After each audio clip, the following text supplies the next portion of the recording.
Comenzamos la sesión de esta mañana, que girará en torno al debate que nos presentarán los dos compañeros que ahora voy a presentar.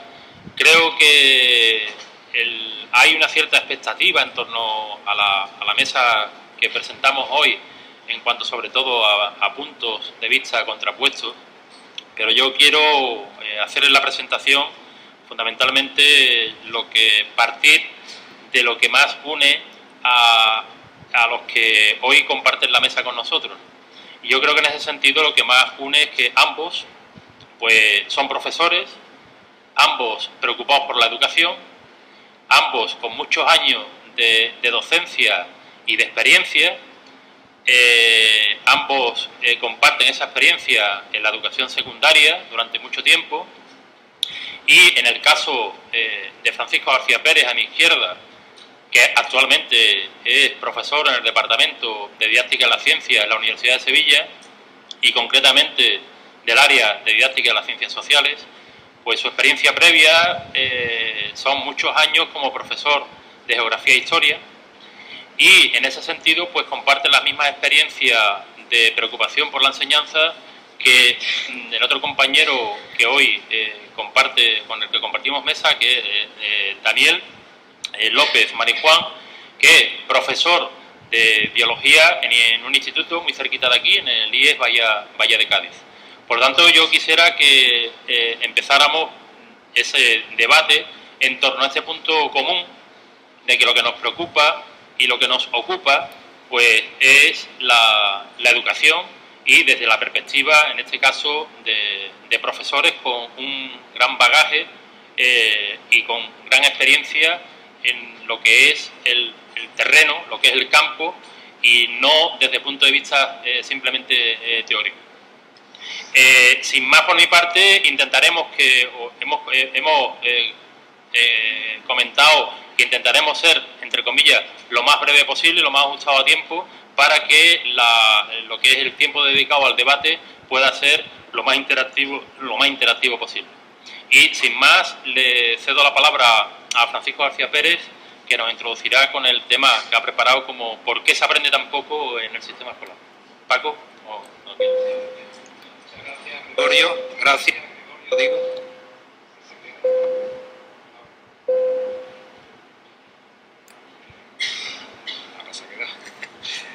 Muchas gracias y buenos días a todos y a todas. Y por mi parte, encantado de estar aquí compartiendo este rato de exposición, pero más bien de debate, como se ha dicho. Aunque lo mismo yo me he equivocado y no me había planteado un debate de defensa de una cosa o de estar en contra de otra. Pero bueno, seguro que van a salir muchos flecos tirando de algo tan sugerente y tan interesante como es la situación de la educación hoy, que es el asunto que nos convoca. No simplemente por darle vueltas a lo que pudiera parecer que no tiene solución, sino por lo que dice la propia convocatoria, el cambio necesario, ¿no? Entonces yo creo que esto es para muchos de nosotros casi el sentido de nuestra vida, por supuesto de nuestra profesión, y desde esa perspectiva me gustaría plantearos algunas ideas y sugerir algunos puntos de debate que estoy encantado, lógicamente, de compartir en primer lugar con Daniel, que siendo desde la perspectiva de ciencia, yo soy más desde la perspectiva de letra, y ese es también el sentido de estos debates, pues creo que podrán ser muy complementarios. Quiero partir de decir que precisamente yo he aprendido más a lo largo de mi vida intercambiando con compañeros de ciencia que con compañeros de letra. Y creo que ha sido una suerte el haber tenido en el instituto, los 20 años que he estado de profesor de instituto en Sevilla, como posteriormente ahora en la universidad, haber podido estar colaborando en grupos de trabajo y en experiencia con compañeros de otro área que son los que te ponen a cavilar, son los que te ponen a pensar. Cuando un día te dice, ¿y vosotros cómo demostráis esto? Y a lo mejor desde el mundo de las letras nunca habíamos pensado que las cosas había que demostrarlas con una lógica como lo hacen la gente de ciencia, ¿no? Y eso te pone a pensar. Las experiencias que he tenido de tipo interdisciplinar con compañeros, como digo, del área de ciencia, en asignaturas de educación ambiental, por ejemplo, o el pertenecer a un grupo como es la Red IRES, que sabéis que es una red de profesores que está por la idea de la renovación y de la aplicación de un método de investigación en la escuela, y es una red interdisciplinar, y de ahí viene en gran parte mi formación y mis aprendizajes. Comparto también la filosofía de estos encuentros de buscar alguna respuesta a la grave situación que la educación tiene hoy en nuestro país, ¿no? Y en ese sentido creo que nuestro deber, el de las personas que estamos más metidos en el mundo de la educación, es complejizar el debate. Me parece que es un debate que lamentablemente se ha no ya polarizado, sino simplificado muchísimo, ¿no? Si tomamos el debate a partir de lo que frecuentemente aparece en los medios, pues nos quedamos casi siempre con una perspectiva casi de periodismo amarillo, ¿no? Pero cuando el debate se plantea muchas veces entre nosotros los profesores, frecuentemente la perspectiva es gremial. Y cuando el debate surge en las asociaciones de padres, la conexión con las escuelas es difícil. Entonces yo creo que es meritorio todos los intentos que se están haciendo, entre ellos los del profesor Marina, que me imagino que luego nos hablará de ello, por abordar el tema de la educación como una tarea verdaderamente de una tribu, ¿no? Educar es tarea de la tribu, de toda la tribu. El problema es dónde está la tribu y cómo la configuramos. Pero creo que el reto de complejizar el debate educativo me parece que nos corresponde.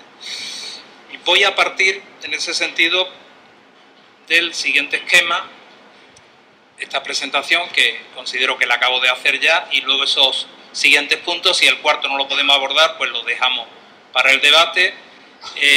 Claro, yo iba a hablar de por qué se aprende tan poco en el sistema escolar. Parto de un supuesto, parto de que se aprende muy poco, esa es la idea que voy a defender. O se aprende muy poco de lo que se debería de aprender, se aprende de otras cosas, ¿verdad? Pero bueno, vamos a plantearnos primero la pregunta obvia, ¿no? ¿Realmente se aprende poco? Aunque mi respuesta es sí, pero creo que debemos de plantearnos. Habría que decir realmente que depende, ¿verdad? Porque el hecho de que, situamos ahí, se aprende poco, depende, ¿no? De algunas cosas se aprende mucho, ¿no? En el sistema escolar, desde que entran los niños, pues aprenden a entrar en fila, a permanecer sentados muchas horas, a estar callados, a controlar sus movimientos, a soportar a compañeros que no ha elegido, a agradar al profesor o a la profesora, a buscar cómo triunfar en los controles, en los exámenes, etcétera, etcétera, ¿no? Claro, también aprende a colaborar, a sacar sus posibilidades a flote, a negociar, a hacer trabajos entre todos, a alegrarse de las cosas que salen bien y a penarse por las que salen mal, a cultivar su autoestima o a reaccionar contra los que pretenden hundirle la autoestima. Es decir, se aprende toda una serie de cosas que si nos ponemos a medirlas, pues formarían muchas toneladas de aprendizaje.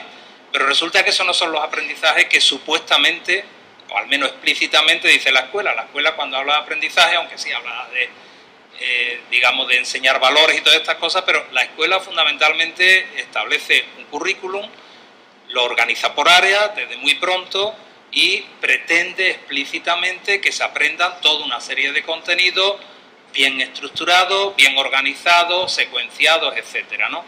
Y ahí es donde yo creo que no se aprende. Es decir, realmente se aprende muy poco de lo que el currículum dice que debemos de aprender. Al menos yo me sitúo en esa posición, que es una cuestión que luego podemos debatir. Me baso en mi experiencia, y cualquiera de nosotros, si recurre a su experiencia, yo creo que también podría o tendría que confesar que de la mayoría de las materias que hemos cursado en nuestra vida escolar no nos acordamos de nada o de casi nada. Rentabilizamos muy poco nuestros aprendizajes. Hemos terminado aprendiendo otras cosas, pero insisto, aquellas que explícitamente se suponía que teníamos que aprender, de esto muy poco, ¿no?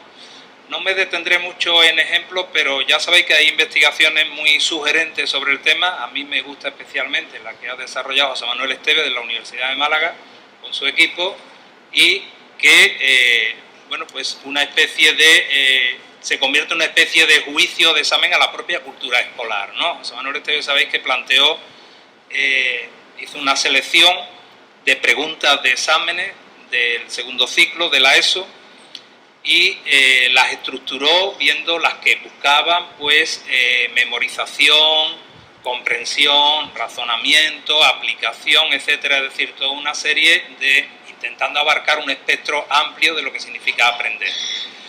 Compuso unos exámenes fundamentalmente ponderados entre, digamos, preguntas de ciencia y de letra, pero no olvidemos, ¿no?, de la educación secundaria obligatoria, es decir, de los chicos de tercero y cuarto de ESO, y los pasó a alumnos universitarios. Supongo, disculpad si alguien conoce la investigación, pero bueno, por recordarla porque creo que es expresiva, ¿no? La pasó a alumnos universitarios de último curso, tanto de ciencias como de letras, en la Universidad de Málaga, y tomó como digamos, testigo una muestra de la Universidad de Sevilla, ¿no? Los resultados fueron terribles, ¿eh? Por supuesto, la mitad o menos, en algunos casos solo el 24% de los alumnos y alumnas de quinto, es decir, que estaban terminando una carrera de ciencia o de letras, no superaban el examen, que era un examen supuestamente del segundo ciclo de la ESO, ¿no? Pero era grave que se daban cuestiones tan curiosas como que en ciencias el nivel era bajísimo y en las preguntas de letra, digamos, de las áreas de letra, pues las respondían un poco mejor la gente de ciencia que la gente de letra, es decir, todo un descalabro, ¿verdad? En la investigación llegaba a algunas conclusiones interesantes. Bueno, primero que se olvida casi todo lo que se aprende, porque se aprende memorísticamente y prácticamente en septiembre ya se ha olvidado lo que se aprendió hasta junio. Eso no nos lo tenemos que decir, sabemos que es así, insisto, lo sabemos por experiencia propia, por nuestros hijos, por nuestros alumnos, si llevamos tiempo y tal. Y esto es lo que nos desespera a la gente que estamos en la educación. No lo decimos por regodearnos en la desgracia, sino lo decimos porque verdaderamente es preocupante. Esteve y su equipo llegaban a algunas conclusiones, digo, ¿no? Por ejemplo, que había un exceso de contenidos informativos que no eran nada relevantes y que verdaderamente lo conceptual prácticamente no se abordaba a fondo en la escuela, ¿no? Segundo, pues que pese a todo la gente podía seguir su carrera académica y su aprendizaje en la vida aún no sabiendo cosas que se supone que tenían que saber previamente. Pues eso quiere decir que muchas veces esa cantidad de cosas por las que los profesores nos preocupamos, que tienen que ser enseñadas, digamos, en el sistema escolar reglado, pues a lo mejor no son cosas tan decisivas, o a lo mejor nos estamos equivocando a la hora de establecer la relevancia, ¿no? Y hacía también la investigación hacía una reflexión que yo quiero destacar también, que el problema no es solo lo que la gente no supiera, sino el problema es el fracaso escolar. Por lo tanto, disculpen, el fracaso escolar no sería por lo que la gente no aprende, sino la investigación venía a demostrar que el fracaso escolar precisamente es más visible en la gente que supuestamente ha aprendido y ha triunfado en el sistema escolar y que sin embargo no sabe, o no sabemos de eso. Luego, la preocupación del fracaso escolar, tantas veces medida a partir de los suspensos y tal, creo que también tendríamos que verla en la otra cara, ¿eh? Fracaso es aprobar y sacar sobresaliente y verdaderamente no saber las cosas, no comprender las cosas, ¿verdad? Bien, investigaciones como esta, digo, vienen a mostrarnos, unidas a nuestra propia experiencia, que aprendemos muy poco. Contaré otra breve anécdota por ilustrar el asunto, ¿verdad? Yo acostumbro a plantearle tanto a mis alumnos de magisterio como también a los alumnos del actual máster, ¿no?, que son gente que ha terminado ya geografía o que ha terminado historia, acostumbro a plantearle una cuestión sencilla para comprobar si realmente hemos aprendido cosas significativas durante la carrera. Despliego un plano de Sevilla, por ejemplo, de los planos callejeros, que son aproximadamente, como sabéis, de una escala 1/10.000, que la gente suele pensar que es, por lo tanto, 10.000 veces más pequeño que la realidad, y les planteo, bueno, primero les pregunto, ¿esto cuántas veces más pequeño es que la realidad? La respuesta es casi masiva, 10.000 veces más pequeño que la realidad, según dice la escala, ¿no? Bueno, aquí está la trampa, como luego veremos. La trampa que no se aprende nunca significativamente. Pero bueno, tenemos la idea de que un plano callejero 1/10.000 es 10.000 veces más pequeño que la realidad. Entonces les planteo, razonablemente y por la cuenta de la vieja, si compramos 10.000 planos, los pegamos por los filitos y ahora que estamos en tiempo de verano hacemos un toldo sobre Sevilla, ¿podremos cubrir Sevilla?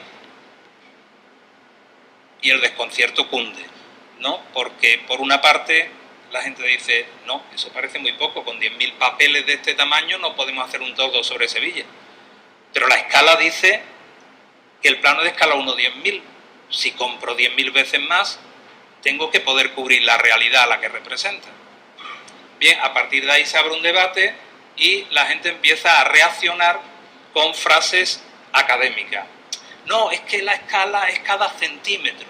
Da igual que sea cada centímetro. No, es que eso es que cuando era la superficie había que multiplicarlo por algo.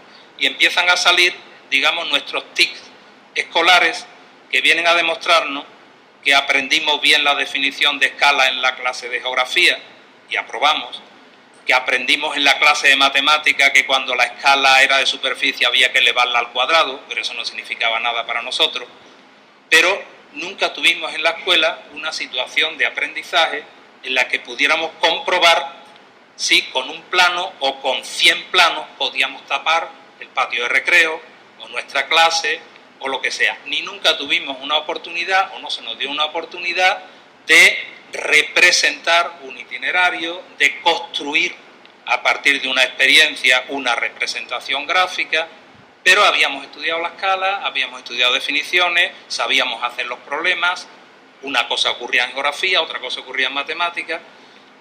Yo creo que esto demuestra, bueno, primero que el conocimiento que se aprende en la escuela es frío, separado de la realidad, fragmentado, porque de la misma realidad unas cosas se aprenden en matemáticas, otras cosas se aprenden en geografía, y en definitiva poco relevante, porque si yo desembarco en una nueva ciudad y me bajo en la estación, despliego un plano y creo que simplemente la realidad que yo voy a visitar es 10.000 veces más grande que mi papel, estoy muy equivocado, porque es 100 millones de veces más grande.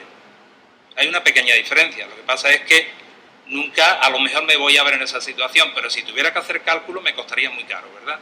Quiero decir, no aprendemos verdaderamente para comprender el mundo, no aprendemos vinculado a la realidad. Bueno, con el ejemplo solo pretendía decir que es verdaderamente lastimoso que tanta energía, tanto tiempo, tanto esfuerzo de profesores se malgaste y no aprendamos cosas verdaderamente relevantes.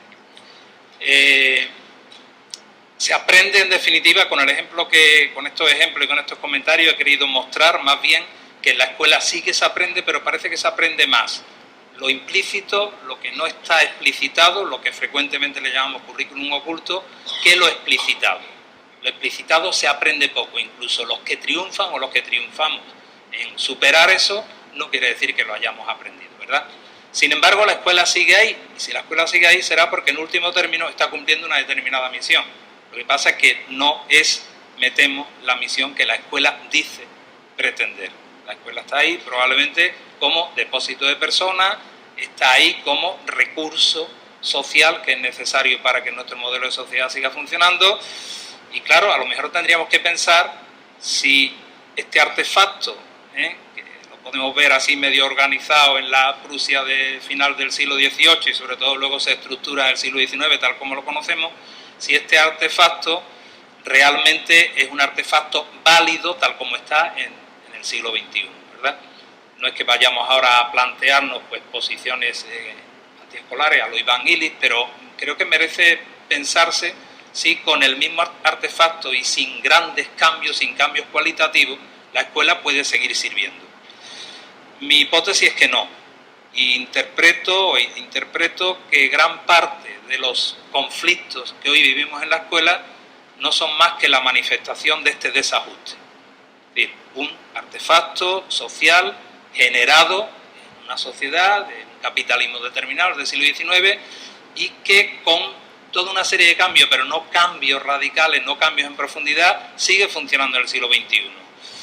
¿Hasta cuándo? Pues no lo sé, hasta que el desajuste se haga insoportable. Se puede hacer insoportable en forma de conflicto, en forma de fracaso o de otras formas.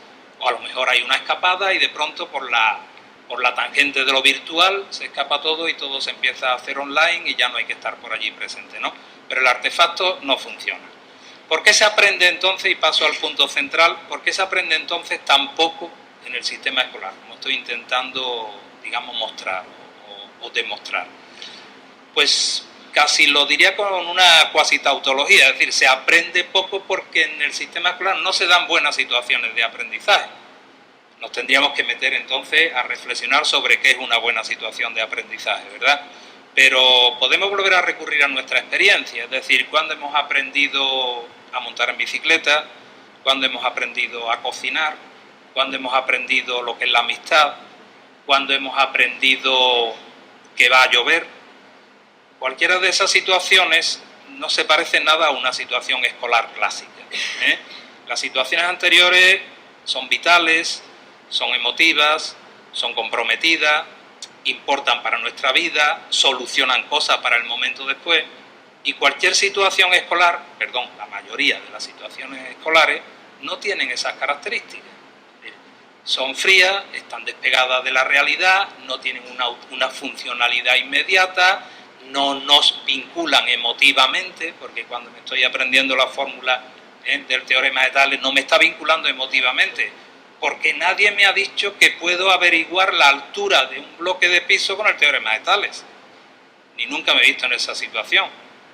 Pero si realmente yo supiera que no necesito un metro o no necesito subir a la azotea de un bloque de piso para saber la altura, sino que me bastaría con mirar la sombra y colocar un palo cuya medida yo supiera, y sabiendo 3 de los datos yo podría averiguar el 4.º dato, pero lo tendría que hacer, no tendría que aprenderme la fórmula para decirlo en un examen, ¿verdad?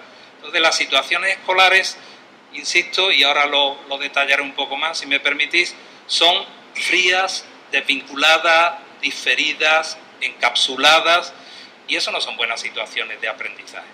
Pero en ese tipo de situación es en el que se pretende que aprendamos dentro del sistema escolar, ¿verdad? Si intentamos, por lo tanto, aproximarnos de una manera sencilla, porque no es fácil, lógicamente, sería muy pretencioso por mi parte decir se aprende muy poco por estas 6 razones, ¿verdad? Pero bueno, vamos a intentarlo. Voy a distinguir algunos factores que vamos a llamar nucleares o centrales y otros factores, digamos, que estarían en un círculo más exterior, ¿no? Atendamos a estos 3 factores, por ejemplo. Es decir, en una situación de aprendizaje hay un marco, un contexto, hay algo que tiene que ser objeto de aprendizaje, el conocimiento escolar, y hay una interacción entre quien enseña y quien aprende, que es una interacción, no es lógicamente unidireccional, ni siquiera bidireccional, sino que es muy interactivo, y esto a veces se nos escapa, y eso funciona según un determinado modelo. Lo he resumido ahí con modelo, tendría que decir quizás más largamente la interacción entre el que enseña y el que aprende, y esa interacción se da según un formato que sería un modelo determinado, que suele ser un modelo determinado, aunque no lo tengamos explicitado muchas veces, sino que es implícito. El marco escolar es de lo más indeseable, hay que reconocerlo, ¿verdad? Insisto en que tal vez en la segunda mitad del siglo XIX, pues era relativamente adecuado para formar a poca gente, a los hijos de la burguesía, primero la enseñanza secundaria, como sabéis, que era conveniente que se formaran para ser clases dirigentes, bastaba con un instituto en cada provincia, cuando se crean pues estos institutos en las provincias, en las cabeceras de comarca, pero resulta que es que la educación se ha hecho extensiva, la educación se ha hecho masiva, nuestra sociedad considera que es bueno que haya sido así, porque claro, aquí podríamos parar el discurso y ya se acaban todos los problemas. Es decir, si consideramos que no hace falta que todo el mundo tenga una educación básica, pues gran parte de los problemas que estamos debatiendo de pronto desaparecen, ¿no? Pero claro, estamos trabajando sobre el supuesto de que las sociedades avanzadas, las sociedades democráticas, consideran que la educación es un requisito y es una riqueza básica de la sociedad, es clave, y que por lo tanto la sociedad tiene que pasar por el sistema educativo de manera gratuita, obligatoria y tal, y básica hasta una determinada edad. Bueno, pero el marco, insisto, es muy inadecuado. Permitirme que diga que se parece mucho a un marco carcelario, ¿eh? Los que damos clases o hemos dado clases en los institutos lo sabemos, es decir, esos pasillos con aulas a los lados que se abren cada cierto tiempo, donde salen masas de gente que no sé cómo nos chocan más, que chocan, que vuelven a meterse, y eso se vuelve a reproducir 6 veces durante la mañana, cada hora o cada 50 o cada 55 minutos, ¿no? La masificación, el enclaustramiento, ese estar entre 4 paredes que también ha reflejado el libro y la película, la clase, ¿no? Entre los muros, como sabéis, digamos el título original en francés, creo que nos está diciendo que es una situación en cuanto a marco, en cuanto a contexto físico incluso, de lo más inadecuada. Y sin embargo, qué poca atención se le presta al tema de la arquitectura escolar, al tema de los espacios. Resulta que esos espacios no son lugares. Si asumimos la idea de lugar que se ha trabajado desde la geografía humanística o que se ha trabajado desde la educación ambiental, son no lugares. Verdaderamente los centros escolares se convierten en no lugares. Por lo tanto, los no lugares no son queridos, no crean vinculación afectiva y ahí empieza a ocurrir ya todo. Si estamos desarrollando nuestra tarea que nos ocupa, hablo del punto de vista de los alumnos y también de los profesores, la tarea que nos ocupa gran parte de nuestro día, la estamos desarrollando en un sitio que es para nosotros un no lugar, es decir, un espacio indeseado, un espacio que no siento mío. Los profesores lo sienten como hostil frecuentemente y tienen razones para sentirlo como hostil en muchos casos, ¿no? Los alumnos tampoco lo sienten como suyo. Si no lo sienten como suyo, no lo cuidan como suyo. Ese tipo de espacio, y si lo combinamos con el cronograma, es decir, con ese tipo de tiempo parcelado que parcela el conocimiento, pues empieza a condicionar mucho las situaciones de aprendizaje. No me quiero extender mucho en este factor, pero creo que con estas pinceladas quedaría expresado que el contexto es de lo más inadecuado para que de verdad se dé una situación de aprendizaje.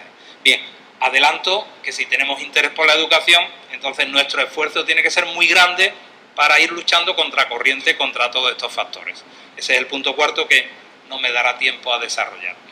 El segundo aspecto, la interacción entre estudiante y aprendiente, digamos, entre profesor y alumno, se desarrolla según un formato, el segundo factor he dicho el conocimiento escolar, ¿no? El conocimiento escolar, desarrollemos primero esta idea, no es, como muchas veces creemos los profesores, la mejor síntesis del buen conocimiento que la sociedad ha ido generando.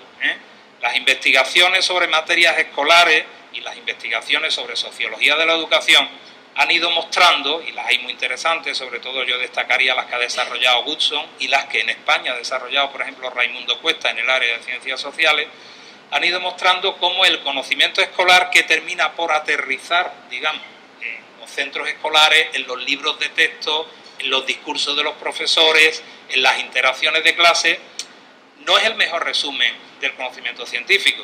Por supuesto, hablaré solo de lo que conozco un poco más. La historia escolar poco tiene que ver con la historia que hacen los historiadores. Algo tiene que ver con la historia que hacían los historiadores positivistas del siglo XIX, eso sí, pero poco tiene que ver con la historia que hacen los historiadores hoy. La geografía escolar poco tiene que ver con lo que estudian los geógrafos hoy, que estudian cosas interesantísimas. O sea, que los geógrafos estudian cosas como esas, como las vinculaciones con los lugares, cómo se despueblan los cascos históricos por esos procesos de gentrificación que van expulsando a las clases populares y el espacio va siendo ocupado por otro tipo de clases. Bueno, por poner ejemplos de procesos muy interesantes que están estudiando ahí los geógrafos. Eso ni aparece, por supuesto, en los libros de texto. Sería muy educativo, por cierto, pero es que hay una tradición que arrastra un tipo de geografía que es de otras características, hay un tipo de historia que es de otras características, y que se codificó, es decir, cristalizó con una lógica, hasta con un ritual, si me apuráis, en el siglo XIX, en la segunda mitad del siglo XIX. Las investigaciones han ido mostrando de qué manera cristaliza, por ejemplo, y se codifica el conocimiento histórico escolar, que se codifica como un conocimiento que, traído de esa cuerda, digamos, de la enseñanza jesuítica del siglo XVII y de los manuales de formación de príncipes, termina convirtiéndose ya con el Padre Mariana y con los manuales del siglo XIX en un conocimiento casi catequístico, podemos decir. Es decir, un conocimiento de preguntas-respuestas, de definiciones, de enumeraciones, pero insisto, tiene poco que ver con lo que es la historia. Pero puede ser que en el siglo XIX sirviera como barniz cultural para lo que tenía que servir en aquel momento, es decir, para dotar de una apariencia de cultura a los hijos de la burguesía. Pero cuando hoy decimos que la historia escolar tiene que servir para entender el mundo en que vivimos y para entender cuándo y cómo España se ha forjado como nación y por qué puede ser plural o no plural, Y cuando intentamos entender lo que es la globalización, pues yo creo que poco nos sirve esa especie de recorrido ritual por las etapas de la historia que ni practican los historiadores ni realmente sirve para la comprensión del mundo.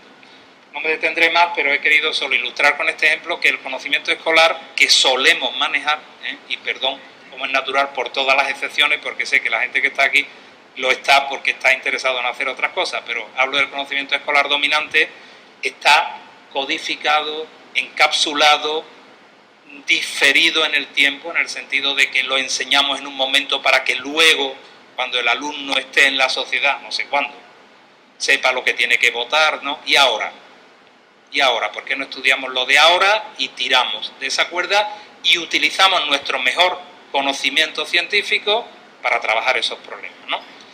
Por fin estaría el modelo, y con esto prácticamente voy a terminar, es decir, el modelo de interacción entre el que enseña y el que aprende. El modelo de interacción, el que mejor se ha adaptado precisamente a todo lo anterior, es decir, a ese marco escolar, a ese tipo de conocimiento codificado, frío, legitimado por la tradición. El modelo que mejor se adapta es, yo como profesor, soy poseedor de un saber y transmito ese sagrado saber al que está ahí. El que está ahí no sabe, el que está aquí sí sabe, transmite y transmite una cultura. Claro, el problema es que transmite una cultura fría y absolutamente despegada de los intereses y de las posibilidades de aprender que tiene el alumno.